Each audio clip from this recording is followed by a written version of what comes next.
First thing I'm going to do is remove this piece with a trim tool. You have to just pop it off of the headlight on both sides.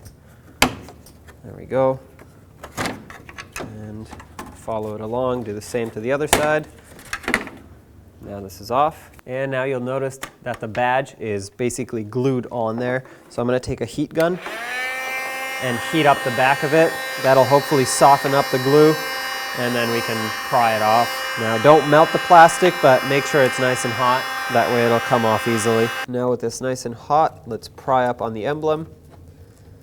Very gently, you don't want to break it. Okay, so here's the new trim piece, and I highly recommend getting a new badge because the old one, the adhesive might not pop up, because on the old one when you remove it, it's gonna leave it's gonna leave this behind. So on the new one, if you don't, you'll just be left with these two giant holes. And I have a black badge here, and the way I'm gonna glue it is with some of this epoxy glue here. I'm gonna squeeze some onto the back of the badge. Now with it squeezed onto the back, I'm gonna go ahead and mix it up. That way the hardener mixes in with the glue. And I'm gonna apply it to the sides.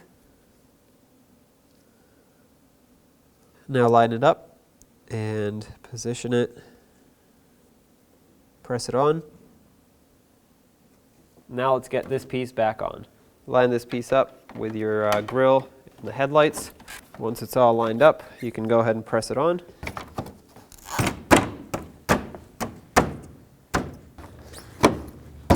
Perfect. Make sure it's pressed on everywhere.